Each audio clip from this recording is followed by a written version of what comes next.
Bubbles, staggered lunchtimes and no assembly. The government unveils its plan to get pupils back into the classroom. This is Coronavirus, the latest from the Telegraph. I'm Theodora Louloudis. The hubbub of children in the classroom are sounds set to return at a much higher volume from September. It's been one of the most controversial parts of the lockdown, keeping children at home while encouraging some of their parents to go back to work. But on Thursday, the Education Secretary Gavin Williamson confirmed that school attendance will be mandatory for all pupils from the start of the next school year. From September, we are asking schools and colleges to return to a broad and balanced curriculum, so that all pupils continue to be taught in a wide range of subjects, maintaining their choices for further study and employment. We expect exams to go ahead in the summer of 2021.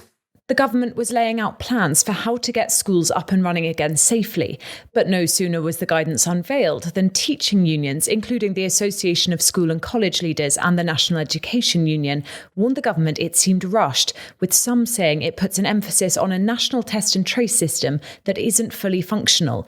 To discuss the challenges of bringing children back into the classroom, I gave our education editor Camilla Turner a call, and she started by telling me what pupils and teachers can expect from September.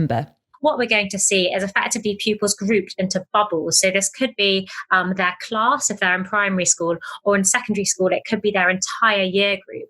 And that means that this year group are meant to stay by and large separate from all the other year groups or other classes in the school. They'll have their lessons together, their break times together, their lunches. They'll start and finish the school day at the same time as each other, but different from other pupils. So this is an attempt to kind of silo pupils into different groups, so that if one pupil or group of pupils fall ill with coronavirus, you don't have to immediately shut down the entire school. You might just need to look at which pupils are in their bubble, in their class or their year group who they might have come into contact with. What would happen in that worst case scenario if a case was found?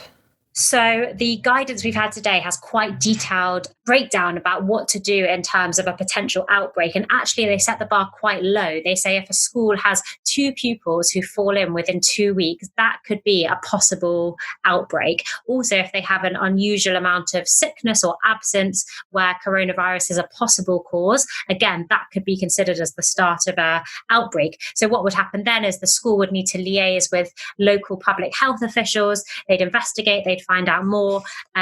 Anyone with symptoms would be given a test, so they could quickly work out whether or not they tested positive. And then what you could see is other pupils in that bubble, so either in a class or an entire year, being told to self-isolate and stay at home. And if an actual outbreak was declared, what you could see is a mobile testing unit being sent to that school to initially test students in that same year group, but possibly to test every single student in the entire school.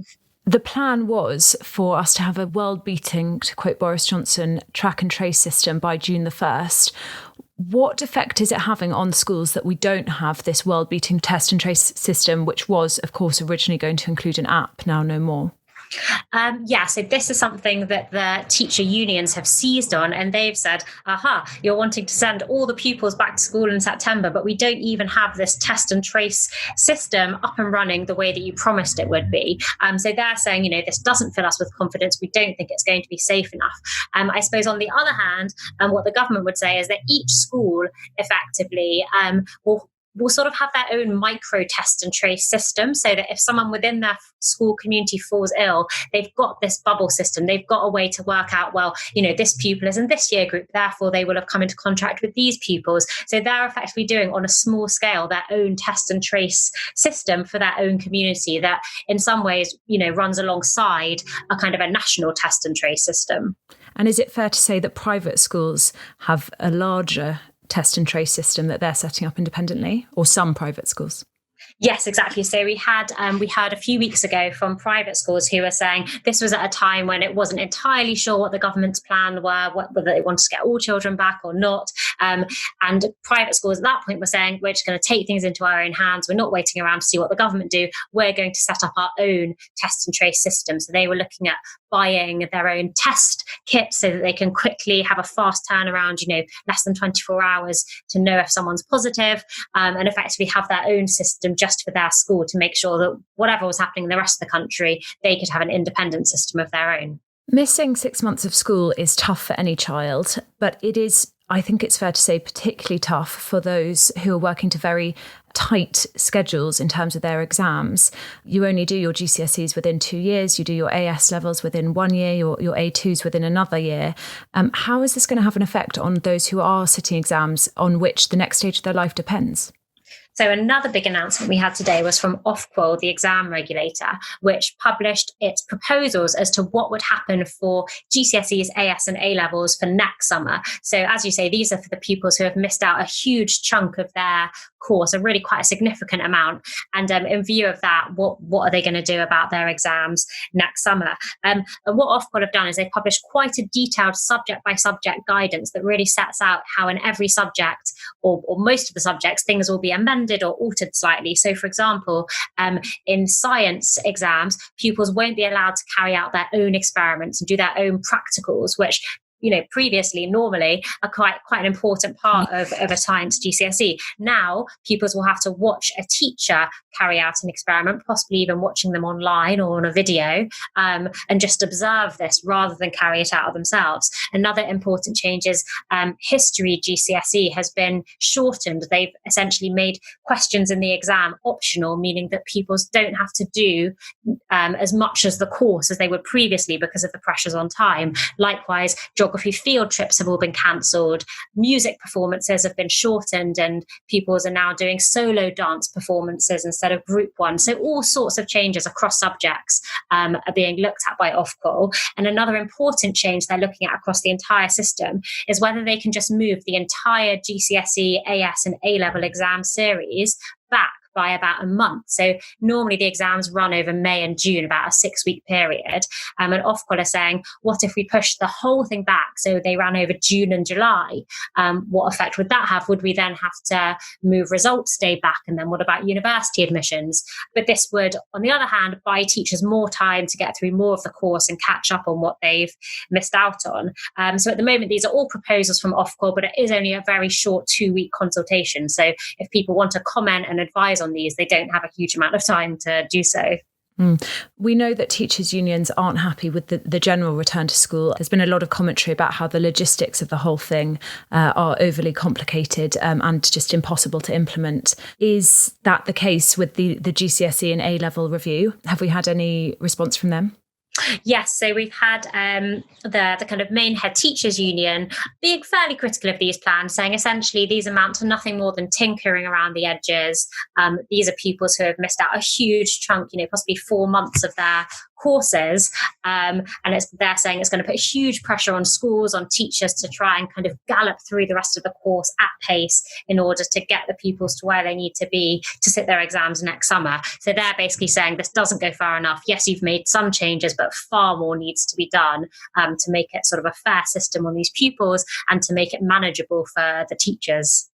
Do you get a sense, Camilla, that this is mission impossible to please everyone, as with so many aspects of the lockdown? Yeah, I think there's definitely an element of that whereby you're never going to have everyone kind of singing the praises of the plans. On the one hand, the government are very adamant to get all the children back to school, to make sure exams do go ahead next summer. They definitely don't want another summer of cancelled exams. But on the other hand, there's been such huge disruption that this has to be taken into account. It can't be completely business as normal. And obviously implementing all these different changes to the courses, changes to the way schools are run, that's a huge task for teachers. And obviously the government need the teachers to implement all of this. They can't just sort of disregard their criticism, but at the same time, no one's ever going to be pleased with everything that they announce.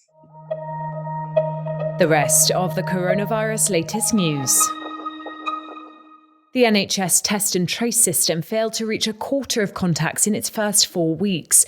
According to new figures, over 27,000 people who tested positive for COVID-19 in England had their cases referred to the NHS test and trace system in the first month of its operation. But only 20,000 people, that's 74%, were reached and asked to provide recent contacts. Despite this, over 132,000 people identified as recent close contacts of someone testing positive were reached and told to self-isolate. Face coverings will become compulsory in Scottish shops from the 10th of July. That's the date when the 2-metre physical distancing rule will also be used for some premises, though Nicola Sturgeon stressed that a 2-metre distance should still be observed wherever possible. The First Minister also announced that children under the age of 12 would no longer need to maintain physical distancing from other households while outdoors from Friday. Donald Trump says the US economy is roaring back after new figures showed a record 4.8 million net jobs were created last month. Official figures show a much bigger leap in rehiring than financial markets expected since April's unprecedented collapse in employment. But economists are warning that the country's coronavirus recovery is at risk from a resurgence of infections. If any of those stories have piqued your interest and you'd like more detail, links to our full write-ups are in the episode description. If you get hit by a pesky paywall, all I'd say is, if you're finding this podcast useful, please consider supporting our journalism. You can even get the first 30 days free when you sign up at telegraph.co.uk/audio. And after that, it's just £2 a week. The other way that you can tell us that you're enjoying these podcasts and that I should keep making them is to write a short review on Apple Podcasts. Many thanks indeed to London reviewer Rent S and Duffy GB who did just that this week. It really helps other people find the show. If you're not sure how, send me an email at coronaviruspodcast@telegraph.co.uk, or you can find me on Twitter at @T_Louloudis. I used to have the handle that included my full name, but I locked myself out of it. That is a story for another time.